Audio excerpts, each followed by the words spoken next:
Hər vaxtınız xeyir. Sportal TV-də ölkə futbolu ilə bağlı müzakirələrimiz, söhbətlərimiz davam edir.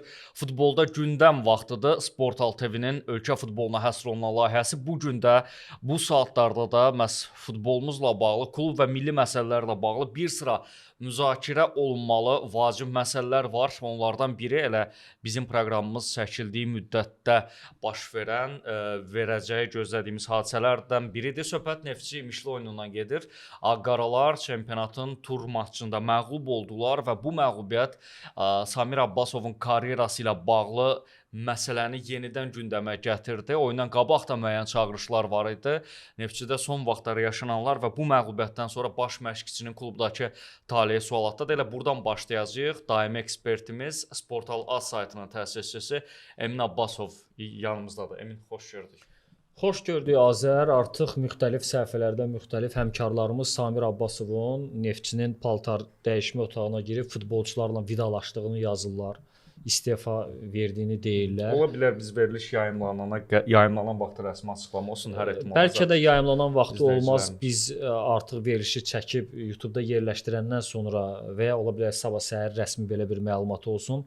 Amma fakt odur ki, həqiqətən də məsələlər bu axarda davam eləyəcək. Çünki ötən mövsümdə Samir Abbasovun fəaliyyətindən çoxlu narazılıqlar var idi. Bu mediada da danışılırdı, azarkeşlər də öz etirazlarını bildirirdilər.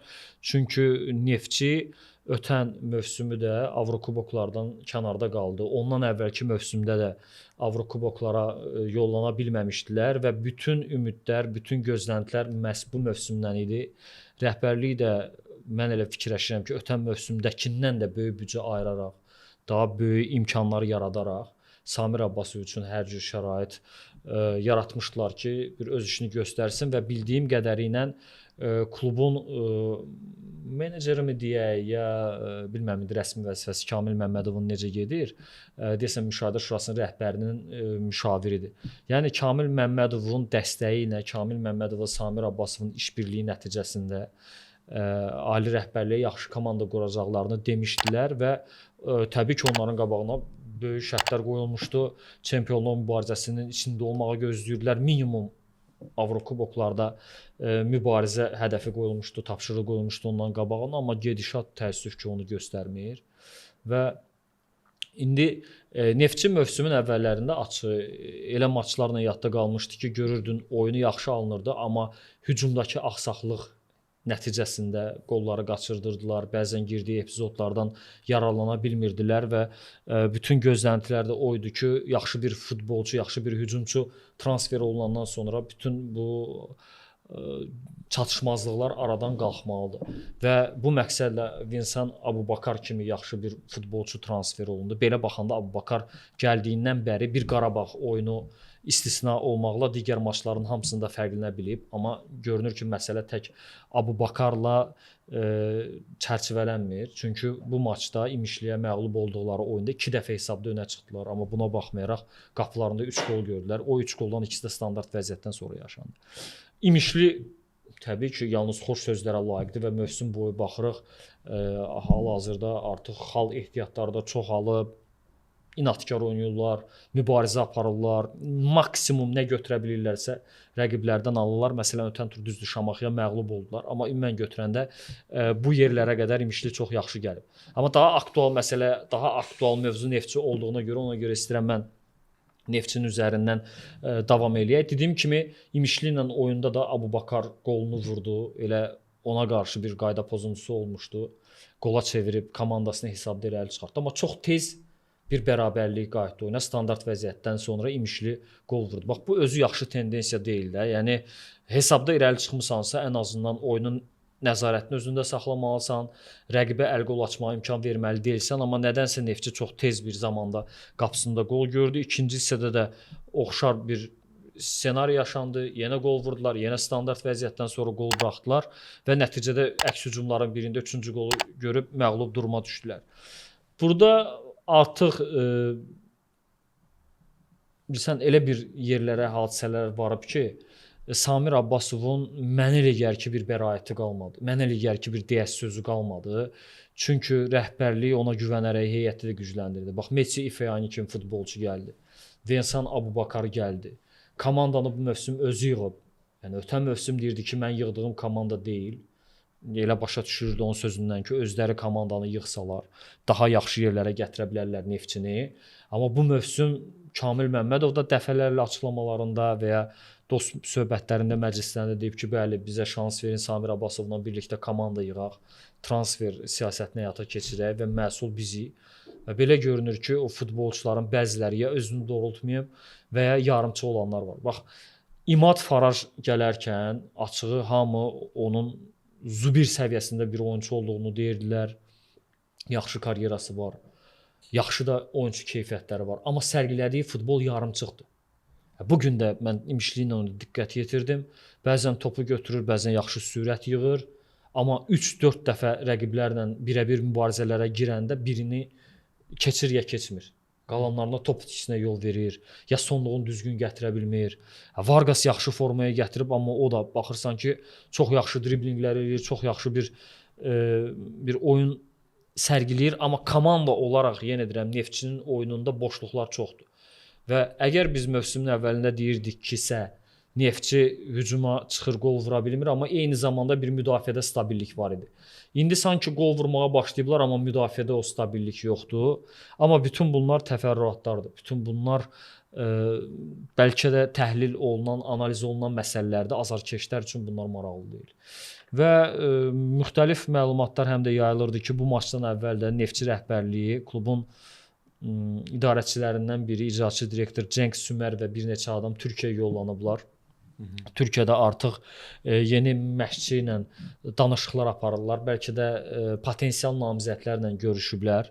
İndi adlar barədə məlumat verilmir, amma bildiyim qədərinə türk məşqçilərlə danışıqlar gedir. Bilmirəm indi nə qədər uğurlu seçim olar ya olmaz. Amma hər halda mən bildiyim qədərilə Neftçi rəhbərliyi ardıcıl 3-cü mövsüm Avrokuboklardan kənar qalmağı heç cür planlarına daxil etməyiblər, qəbul eləmirlər. Ona görə tapşırıq odur ki, gələn adam mövsümü xilas eləməlidir.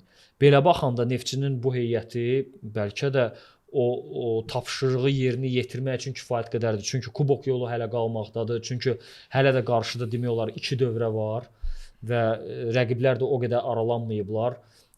İkinci, üçüncü pillədə gedən rəqiblər Neftçidən indi 7-8 xal irəlidədilər. Düzdür, az deyil, amma elə o aradakı fərqi əritmək olmayacaq qədər də inanılmaz bir tapşırıq da deyil. Asta-asta biraz daha sabit oyun sərgiləyib və xüsusən birbaşa Avrokuboklar uğrunda mübarizə apardığı rəqiblər ki var. Zirədir, Sabahdır, Turan Tovuzdur, Araz Naxçıvandır. Bu komandalarla maçlarda da qələbələr qazanılsa, həmin o zonaya qayıda bilər Neftçi, amma indi göründüyü qədər də rahat deyil. Burada məsələ ilk növbədə məncə nədir?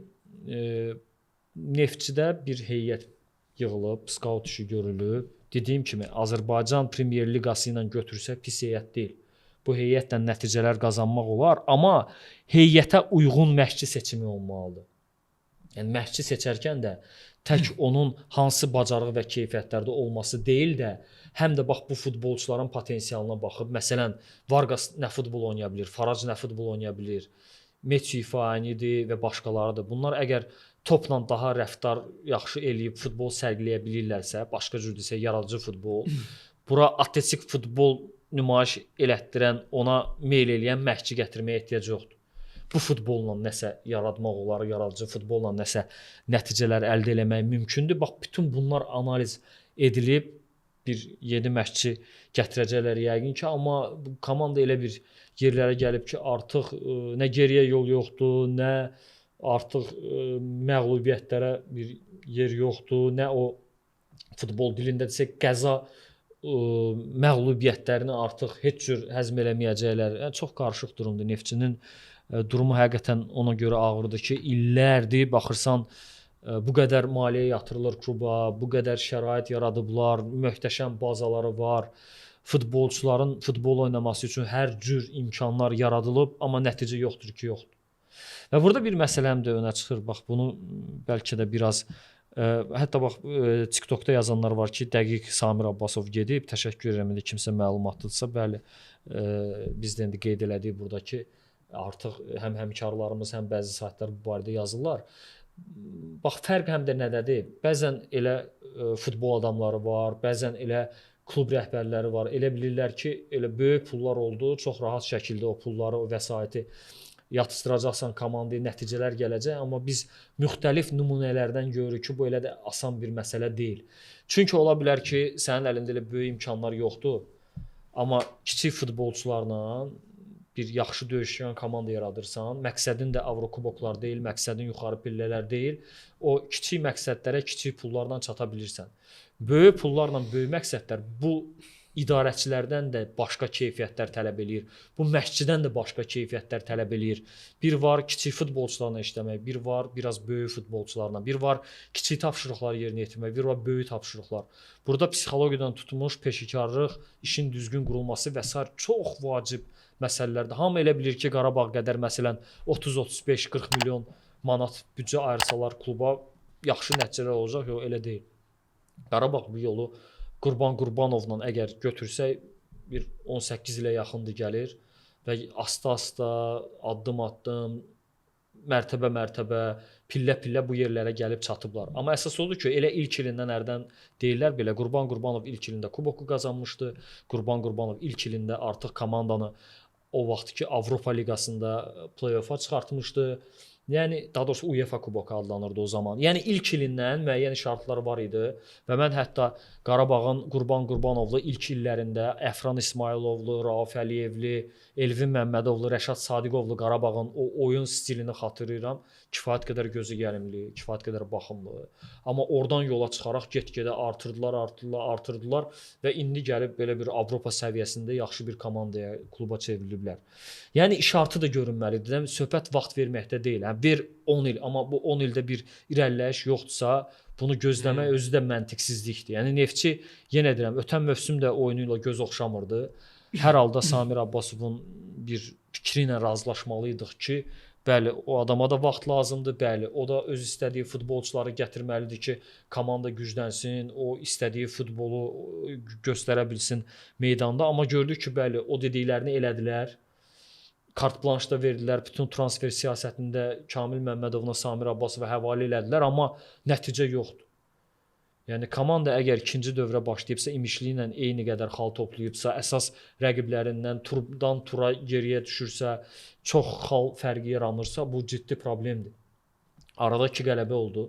Qəbələ üzərində qələbə qazandılar, Kəpəzi məğlub elədilər. Hərçənd Qəbələ ilə də maçın ilk hissəsində xeyli sıxıntılar var idi. Vensan Abubakarın gəlişindən sonra bir canlanma var idi. Sanki bir ruh dəyişikliyi oldu müsbət mənada. Komanda daha fərqli oynamağa başladı. Və Vensan Abubakar bir hücumçu kimi qollarını vurur. Mən əminəm ki, get-gedə daha yaxşı formaya düşəcək. Üzərində çalışır, mən bildiyim qədərilə bura özünün personal məşqçisi ilə də gəlib ki, o fiziki göstəricilərini daha da artırsın, daha yaxşı olsun. Amma burada komanda planında axsaqlıqlar var. Neftçi, yenə deyirəm, o cür oynamır, yəni o cür əminlik vermir. Ona görə belə bir durumdur. Yəqin ki, Neftçidə baş verənlərlə bağlı qarşıdakı Sportal TV-də çəkəcəyimiz verilişlərdə danışarıq. Çünki bir Samir Abbasovun yəqin ki, istefası bir rəsmi olmalıdır və bundan sonra baxmalıyıq ki, kim gəlir bu komandanı götürür, o məşqçini araşdırmalıyıq.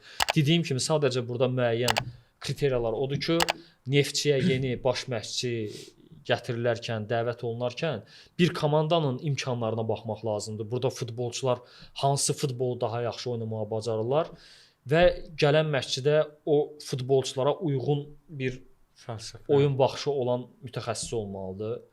Mental olaraq, futbol anlaması olaraq, futbolçuların potensialından düzgün yararlanacaq bir kapasite olaraq bütün bunlar çox vacibdir.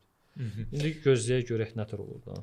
Neftçi mövzusunda qısa bir məsələ də var danışa biləcəyimiz. Mübariz Orucov Samir Abbasovun köməkçisi mətbuat konfransına çıxıb və Samir Abbasov cəzalı olduğu üçün bu baş verib. Oyun sonrası açıqlamaları var. Elə mən Sportal azdan oxuyacağam bu açıqlamaları. Ötən mövsüm yetərsiz heyət gözlənilirdi, göstərilirdi. Yeni heyət yığıldı. Bəs indi problem nədədir deyə soruşub həmkarlarımız. Razıyam, nəticələrimiz ürəkaçan deyil. Oyun baxımından keçən illə müqayisədə daha yaxşıyıq, amma nəticəyə təsir etmir. Çox hallar itirmişik. Bu gün də üzücü məğlubiyyət aldıq, amma yeni oyunçularımız var. Heyət tam formalaşmayıb. Keçən mövsümdə müqayisədə heyətimiz çox dəyişib, hələ ki uyğunlaşma prosesi gedir. Məhz bu fikirlərdən sonra da həmkarlarımızdan biri ümumiliksə bu mövsüm Premyer Liqada ilk ilidir. Yaxşı, siz belə deyirsə onlar nə desin soruşublar. O isə cavabında ümumilik yaxşı futbol oynadı. Onlar güclü rəqiblərə qarşı yaxşı motivasiya ilə oynayırlar. İstəkləri çox idi.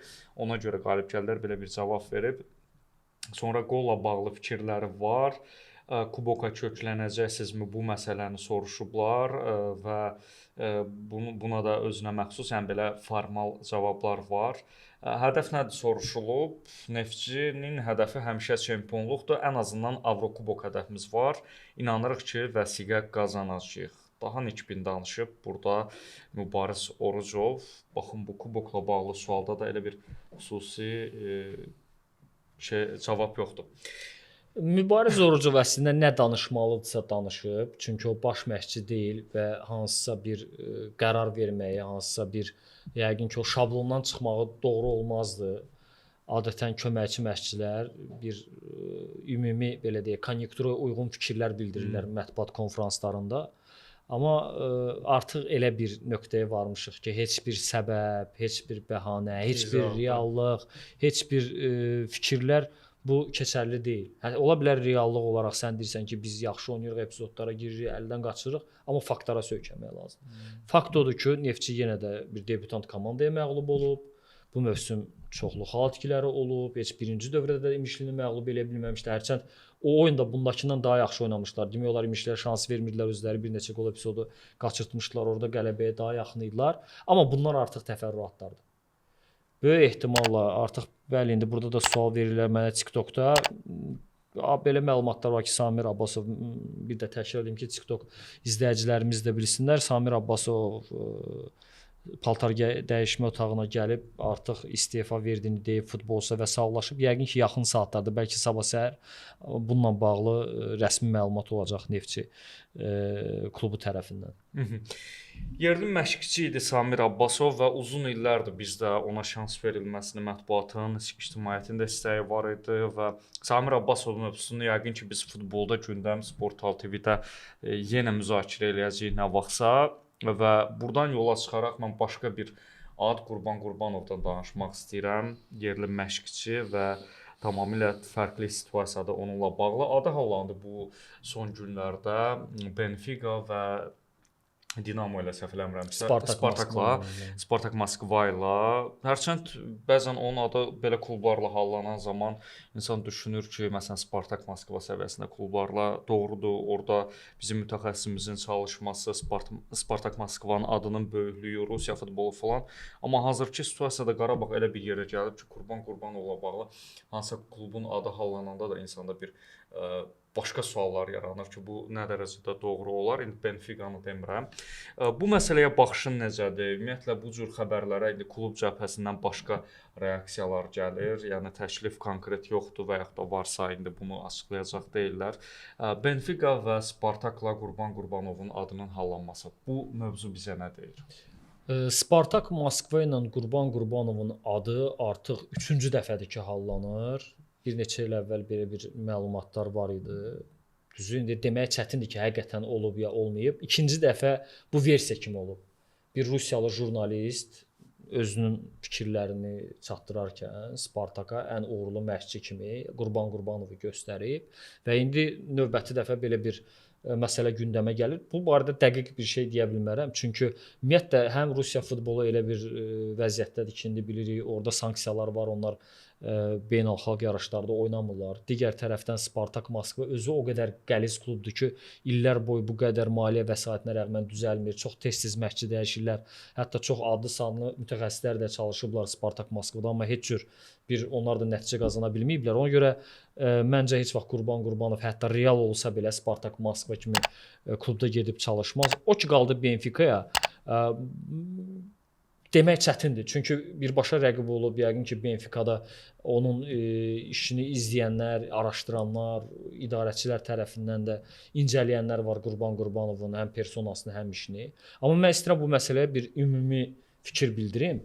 Bu gün Avropada hər hansı bir məşqçi barədə fikir bildirilərkən ümumiyyətlə hansısa bir məşqçini gətirmək istəyərkən tək nəticələr burada rol oynamır. Təbii ki, ilk növbədə nəticələr. Əgər Qarabağ nəticələr qazanmasaydı, heç Qurban Qurbanovun personası da Avropa futbolunda o qədər gündəmə gəlməzdi. Amma belə ümumən götürəndə uzun illərdir Qarabağ bilirik Avrokuboklarda oynayır və ayrı-ayrılıqda məsələn Bayer Leverkusenlə oyunlardan sonra bilirik ki, Xabi Alonso Qurban Qurbanov haqqında çox yaxşı fikirlər bildirmişdi. Hətta mən bildiyim qədərilə Qarabağın Bayer Leverkusenlə səfərdə məğlub olduğu maç var idi. Elvin Cəfərquliyevin qırmızı aldığı oyunu deyirəm. Həmin oyundan sonra Xabi Alonso Qurban Qurbanovu təkbətək bir görüşə dəvət eləmişdi. Orada bir fikir alış-verişi olmuşdu və hiss olunur ki, böyük bir rəğbətlə yanaşır ona. Əvvəlki illərdə yadındadsa Freiburgun baş məşqçisi Qarabağla görüşlərdən sonra Qurban Qurbanov haqqında çox yaxşı fikirlər səsləndirmişdi ki, belə bir məşqçi var, belə bir işlər görür. Son olaraq bilirik ki, Chelsea-nin baş məşqçisi Enzo Maresca Qurban Qurbanovu nümunə gətirərək bir məşqçinin 17-18 il bir klubda çalışmasını müasir futbolda çox heyrətamiz bir hadisə hesab elədiyini deyib. Çünki Avropada məşqçilik ömrü ortalama olaraq 12-14 aydır. Yəni bir məşqçi Avropada top 5 liqalarda ortalama olaraq 12-14 ay işləyə bilir. Və bunu nəzərə alaraq və bir də bir xüsusi məqamı mən əlavə eləməliyəm. Bax dediyim kimi nəticələr tək götürülmür. Nəticə çox önəmli olsa da. Həm də məşqçinin bir portretini cızırlar. Bu necə məşqçidir? Bax hansı futbol üstünlüyü verir? Məsələn Qurban Qurbanov yaradıcı futbol üstünlüyü verən adamdır. Personal olaraq necədir? Səbirli adamdır, təmkinli adamdır, eyni zamanda sərtliyi də var. Futbolçularla necə dil tapır? Hansı ölkədən gəlir? Mental olaraq getdiyi ölkəyə nə qədər uyğundur? Məsələn, Qurban Qurbanovun CV-sində bir çox üstünlüklər var. Bir dənə mənə elə gəlir ki, axsaqlığı ola bilər, dil problemi. Amma mən bildiyim qədərini ünsiyyət səviyyəsində ingilis dilini danışır. Düzdür, məsələn, Qarabağda Portuqaliyalılar çoxdur, Braziliyalılar var. Onlarla tərcüməçi vasitəsilə yəqin ki danışır, amma uzun illərdir Qarabağda da legionerlərlə işləyir. Bəlkə də birbaşa ünsiyyət dili olmasa belə görür ki, tərcüməçilər vasitəsilə də o futbolçulardan maksimumunu ala bilir. Yəni Qurban Qurbanovun legionerlərlə işbirliyi qurmaq bacarığı var və hansı klublardan söhbət gedir? Məsələn, mənə görə Qurban Qurbanov məsəl üçün deyək, İspaniyanın ortabab klublarının birində çalışa bilər. Hardasa məsələn 7, 10, 11-ci yerlərdə olan komandalardan ki, orada möhkəm bir kollektiv yaradıb Avrokuboklara düşməyə cəhd aparsın. Məsələn deyək, bəlkə Almaniyada hansısa bir klubda işləyə bilər, bəlkə Niderlandda və bu kimi klublarda, amma açığı deyim, Qurban Qurbanovun hal-hazırda xaricə yollanmaq planının olması mənə inandırıcı gəlmir. Çünki belə götürəndə əgər bir adamın qurduğu, yaratdığı, baş məşqçisi olduğu komanda Avrokuboklarda və Çempionlar Liqasında uğurla çıxış eləyirsə, niyə başqa yerdə bəxtini sınamalısan? Kiçik imkanlarla böyük işlər görən komanda yaradıb adam. Bugün bəlkə də həmin Benficası, həmin Spartakı Qarabağa baxıb həsəd aparırlar ki, belə bir kiçik futbol ölkəsindən, kiçik maddi imkanları olan komanda bu cür nəticələr göstərir, amma onlardan nəsə alınmır. Ona görə Qurban Qurbanov belə bir komanda ərsəyə gətiribsə, bugün xoşbəxtliyi heç də xaricdə axtarmalı deyil. Və hərdən bizim bəzi yerli futbolçular haqqında deyirlər. Məsələn, Elvin Cəfərquliyev olsun, Tural olsun, Bəhlul olsun, xaricə getməklərini qabardırlar. Amma bir başqa məntiqlə bir də çevrilib bu hadisəyə baxsaq, adamlar Çempionlar Liqasında uğurlu oynayan bir komandanın üzvüdürlər. Niyə məsələn gedib hansısa Avropanın ortabab klubunda heç Avrokuboklarda oynamayan komandada çıxış eləsinlər? Yəni Qarabağ bugünkü şərtlər altında bizim oyunçular üçün də kifayət qədər uğurlu bir karyera sayılmalıdır. Ona görə Qurban Qurbanovla bağlı sadəcə onu deyə bilərəm ki, bizə qürur verir. Təbii ki, sevinirik, təbii ki, bundan yalnız fəxarət hiss edirik ki, bir Azərbaycanlı məşqçi Avropa klublarının diqqət mərkəzindədir və mən inanıram ki, bəli, çoxları onu diqqət mərkəzində saxlayıb, çoxlarının bir gözü ondadır.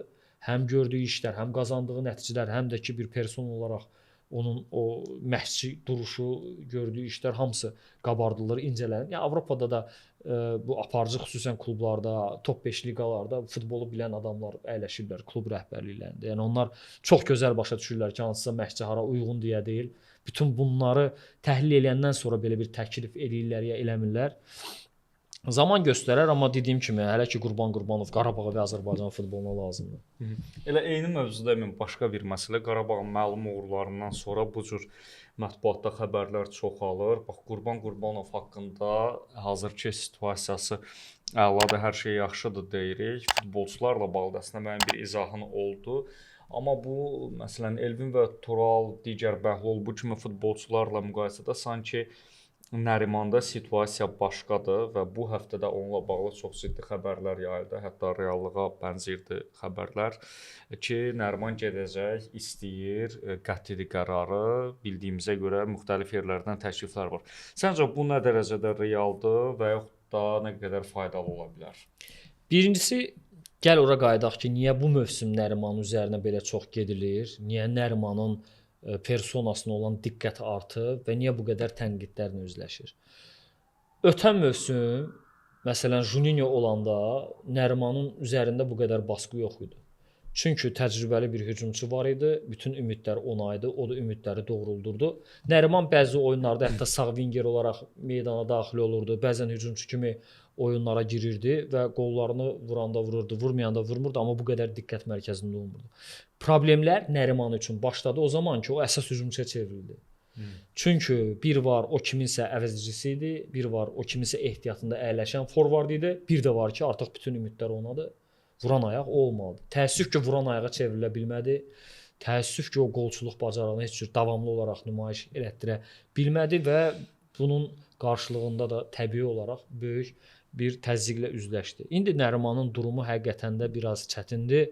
Çünki hətta Kamilyo Duran ola belə azarkeşlər Qarabağdan yaxşı hücumçu transferi gözləyirlər. Bəlkə 2 hücumçu transferi ola da bilər. Çünki Kamilyo Duran nəticə olaraq o hücumçu deyil. Duran daha çox wingerdir və o da öz mövqeyində oynaya bəlkə daha effektiv, daha xeyirli ola bilər Qarabağa. Və bundan sonrası Qarabağ üçün biraz maraqlı olacaq. O ki qaldı Nəriman Axundzadənin getməyinə, Sportalas saytına bir neçə müddət əvvəl Azərbaycanın üzvü olan tanınmış agentlərindən biri Tural Əsgərov açıqlama vermişdi ki, ola bilər Nəriman qışda Qarabağı tərk eləsin. Çünki real təkliflər var. Və indi də müxtəlif saytlarda, müxtəlif səhifələrdə müxtəlif məlumatlar tirajlanır. Məsələn, o gün Sportinfoda oxudum ki, Səudiyyə Ərəbistanının 1-ci liqasına onu təklif var, kifayət qədər böyük məbləğ təklif edirlər ona və yəqin ki, indi klubla anlaşılacaq, çünki Qarabağla müqaviləsi var. Amma Nəriman dostlarının, komanda yoldaşlarının yanında deyib ki, getməkdə maraqlıdır, yəqin ki, çıxıb gedəcək. Nərimanın durumu bəli, Elvindən, Bəhluldan, Turaldan biraz fərqlidir. Çünki onlar oynayırlar, onlara qarşı o belə təzyiq yoxdur və kifayət qədər uğurlular. Nəriman biraz fərqli durumlardadır. Burdan getsə necə olacaq? Nəriman gəncdir, Nəriman hansısa başqa ölkələrə gedib hətta artıra da bilər. Mən buna yalnız pul qazanmaq kimi baxmıram. Çünki gənc bir futbolçu niyə karyerasını pula hardasa pul üçün bada versin? Niyə pul anlamında qabağa düşmək baxımından karyerada geri düşsün? Ona görə seçimini də elə klub eləməlidir ki, elə klubdan yana eləməlidir ki, həm də karyera baxımından böyüyə bilsin. Bəlkə təzyiq az olan bir yerdə oynasın, bəlkə daha rahat olsun. Çünki bu gün təzyiq böyükdür. Amma Nərimanda məni biraz üzən odur ki, o düzdür hər nə qədər desə də ki, mən oxumuram sosial şəbəkələri, bu xəbərləri ümumiyyətlə fikir vermirəm. Amma mənə o mental anlamda güclü gəlmir. Və təbiətən də biraz qapalı adam oxşur. Görsən hərdən baxışları, davranışları, görsən ki, bu qapalı adam tərzindədir. Məsələn, Elvin Cəfərquliyev görsən cin kimidir. Yəni Bəhlul biraz başqa cürədir, daha kübardır, daha sakitdir, amma görsən ki, onda da bir möhkəmlik var. Tural da biraz belə diribaş oğlana oxşuyur. Biraz Nərimanda fərq odur ki, daha qapalı adamdır. Və biraz qapalı adamlara başqa ölkələrdə yaşamaq çətin gəlir. Başqa ölkələrin mentalitetinə uyğunlaşmaq elə rahat deyil. Məsələn, bizim bir futbolçumuz var, Turan Manafov. Bu Cənubi Afrika Respublikasında oynayır və yeri gəlmişkən çempionatları müqayisə eləyərkən açıqlamasını gördüm. Deyib ki, Azərbaycan Premyer Liqası daha üstündür, çünki daha böyük maaşlar var və Azərbaycan Premyer Liqasında yaradıcı futbola daha çox üstünlük verirlər. Burada fiziki futbol, güc futbolu daha çox gündəmdədir və özü də deyir ki, biraz buralara alışmaq çətindir, qidalarına alışmaq çətindir, biraz həyat tərzləri fərqlidir. Amma Turan Manafov da o diribaş dediyim futbolçular kateqoriyasındandır. İndi Nəriman Axundzadə təbii ki, həm yerlimizdir, təbii ki, öz qardaşımızdır və biz də istəyərik ki, o hara getsə də artırsın ki, geriləməsin. Ona görə yəni bir dost və mütəxəssis məsləhəti ola bilər ki, gedəcəyi ölkəni düzgün müəyyənləşdirsin. Hardasa bəlkə 5 manat aşağıya oynamalı olar, amma ölkə olaraq, futbol olaraq, onun futbol stilinə daha yaxın olan, daha uyğun gələn bir klubu seçsin, ölkəni seçsin. Potensialı var, bir yenə deyirəm, keyfiyyətləri var, istedadı var. Bəlkə bugünkü Qarabağa kömək eləyəcək qədər yetərli deyil. Amma hardasa daha gündəmdə olmayan, daha az təzyiqli klublara gedib biraz inkişaf edə bilər. Ölkə futbolu ilə bağlı daha bir məsələ, futbolda gündəmdəsiz Sportal TV-də bir daha xatırladım. Ölkə futbolunda yaşanan hadisələri, bir sıra mövzuları müzakirə edirik. Sportal AS saytının təsisçisi Emin Abbasovla birgə. Biz ötən verilişdə danışanda Emin limitlə bağlı danışdığın sözlər yadımdadır və bu mövsüm bu həftə Premyer Liqa oyunlarına millidən sonra gündəm idi bu məsələ. İzləyərkən elə diqqətimi çəkən bir məsələ oldu. Sanki o fikirlərin davamına artıq bu turdan sonra ehtiyac var. Karvan Kəpəz oyununda yerli futbolçular. Biz indi efirdən qabaq da baxdım. 6-6 hərəsi futbolçu buraxıb. Orada Emin Abbasovun, əziz izləyicilər, baxmayanlar üçün xatırladım. Belə bir fikirləri var idi ki, yanaşması var idi ki, böyük klublarda ehtiyatda oturmaqdansa limitlə bağlı şikayətlənən futbolçuları nəzərdə tuturdu. Daha aşağı səviyyəli klublara, daha aşağı büdcəyə razılaşın və oynayın. Yəni kimlərinsə oynayacağınız klubları seçin və beləcə inkişaf edə bilərsiniz. Limitin gətirdiyi problemlərdən də beləcə qurtulmaq olar. Bu məsələyə təkrar bax bu mövzu üzərindən baxa bilərik məncəyimin. Kəpəz və Karvan oyununda 12 yerli futbolçu hardasa var idi. Start heyətində bəli, 12 yerli futbolçu, sonradan da daxil olanlar var idi və mənim deməyim o idi ki, məsələn, Neftçidə heyətə düşə bilməyən futbolçu lap icarə əsasında gedib Kəpəzdə oynaya bilər. Turan Tovuzda heyətə düşə bilməyən futbolçu lap icarə əsasında gedib məsələn Karvan Yevlaxda oynaya bilər. Kimlər ki deyir ki, bizim əgər limit aradan qalxandan sonra oynamaq praktikamız yoxdur, bunun həlli var. Kim deyir ki, Azərbaycanlı futbolçulara şans vermirlər? Bunun bariz nümunəsi budur. Kəpəz və Karvan Yevlax. Əgər hərəsində 6 yerli futbolçu oynayırsa, təbii ki, milli səviyyəsində olan futbolçular rahat şəkildə 90 dəqiqə davamlı olaraq belə klublarda oynaya bilərlər. Ona görə bu bir daha göstərir ki, bəli, bizim futbolçular da bəzən öz pullarından keçib aşağı yerlərdə gedən komandada oynamaq istəmirlər. Onlar razıdırlar ki, bəli, iddialı bir komandada daha böyük maaş alıb orada ehtiyatda otursunlar, nəinki daha aşağı pula gəlib, daha aşağı yerlərdə olan komandalarda davamlı çıxış eləsinlər. Bu reallıqdır, fakt.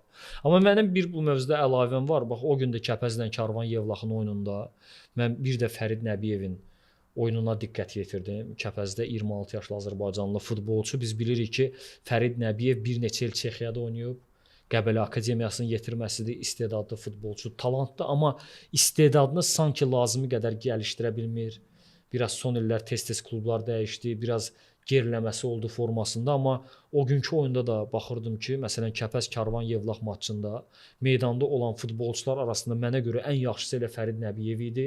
Olduqca maraqlı futbol sərgiləyirdi, kreativ oyunçudur, qeyri-standart qərarlar verə bilər, topu yaxşı ayağında saxlayır və burada iki tərəfin də üzərinə məsuliyyət düşür. Bir Fərid Nəbiyev öz üzərində davamlı çalışmalıdır ki, daha üst səviyyəyə qalxsın. Bir də ki, mənə elə gəlir milli komandanın baş məşqçisi Ayxan Abbasov onu diqqətində saxlamalıdır və yeri gələrsə, lazım gələrsə onunla bir kontakt qurmalıdır. Bəlkə biraz onunla danışmalıdır. Ayxan Abbasovun milli komandanın baş məşqçisinin bir futbolçuya verəcəyi motivasiya tam fərqli ola bilər. Deməlidir ki, bir göz onun üstündədir.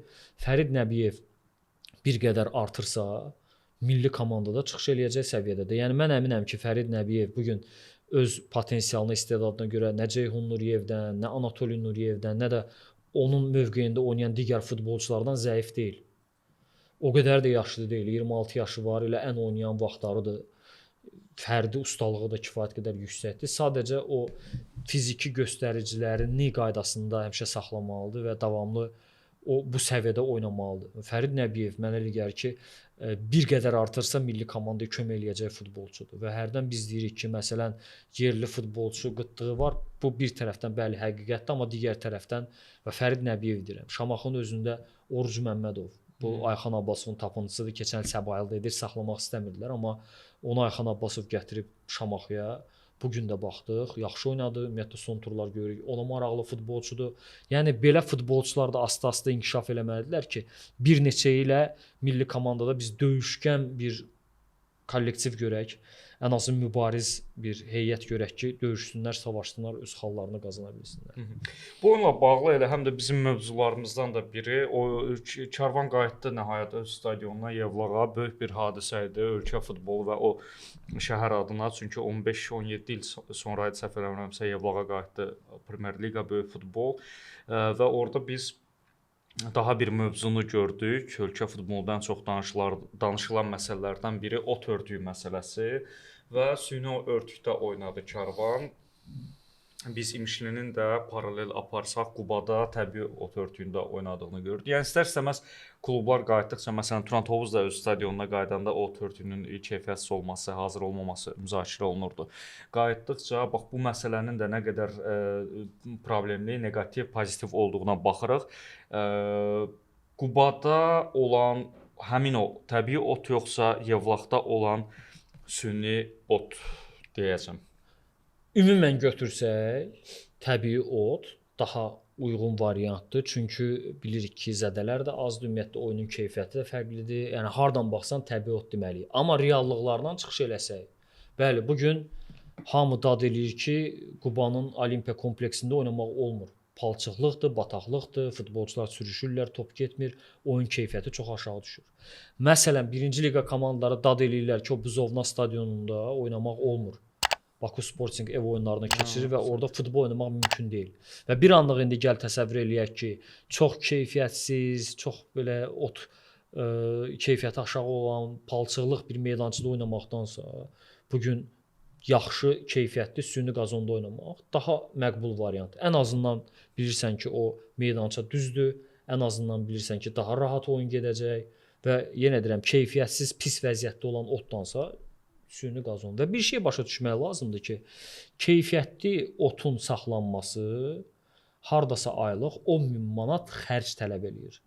Bunun işçi xərci var, bunun gübrəsi var, bunun sulanması və digər məsrəflər var. Hansısa bir şirkətlə anlaşanda mən bildiyim qədərindən aylıq xərc 8-10.000 manat olur. Turan Tovuz kimi maliyyə imkanları yaxşı olan klub aydın məsələdir ki, o xərcləri qarşılaya bilir. Amma məsələn hansısa Olimpiya kompleksinin meydançasında bunu edirsənsə, Quba Olimpiya kompleksi o 8-10 mini verməyəcək. Çünki o pulları xərcləsə, orada icarə haqqı kifayət qədər böyük olacaq. İmişli kimi klublar orada oynamağa üstünlük verməyəcəklər. Ya Karvan Yevlaxın bu gün inanmıram, ya Şamaxının inanmıram ki, elə imkanı olsun ki, illik bir dənə stadionun, meydançanın baxımına bir 100, 120, 130 min manat pul ayırsınlar. Bu gün o imkanları yoxdur. Və üstəgəl bir məsələ var. Əgər o məsələn Yevlaxdakı, Şamaxıdakı əsas meydança ot olacaqsa, deməli bir başqa meydança lazımdır ki, orada akademiya məşq eləsin, orada komandanın gündəlik məşqləri keçirilsin. Yəni o aylıq 8-10 min xərci olan ot meydançaya da məşq üçün buraxmayacaqlar. Uzaq başı bir oyun qabağı bir məşq icazə verə bilərlər. Gündəlik məşqlər olsa o ot bərbad vəziyyətə düşər. Yəni bu əlavə xərclərdir. Sənin bir ot oyun meydançan olmalıdır səviyyəli, sənin məşq üçün bir neçə meydançan olmalıdır. Bütün bunlar böyük xərclərə gətirib çıxarır. Reallıqdır ki, Karvan Yevlaxdır, Şamaxıdır, İmişlidir və bu kimi digər komandaların o cür xərcləri qarşılamaq imkanı yoxdur. Ona görə bugünkü reallıqda açığı, əgər yaxşı ot saxlaya bilmirlərsə klublar, hələ ki müvəqqəti olaraq süni qazonlardan məcburiyyətdən keçirmək lazımdır. Təşəkkür edirəm həmin fikirlər üçün. Sportal AS saytının təşkiçisi Emin Abbasovla elə Sportal TV-də gündəmi müzakirə etdik. Futbolda gündəm proqramını izlədiniz. Ölkə futbolu ilə bağlı mühüm hadisələri biz sizə həftə ərzində 1-2 dəfə müzakirə edərək təqdim edirik. Yaxın günlərdə yenidən görüşəcəyik. Hələlik.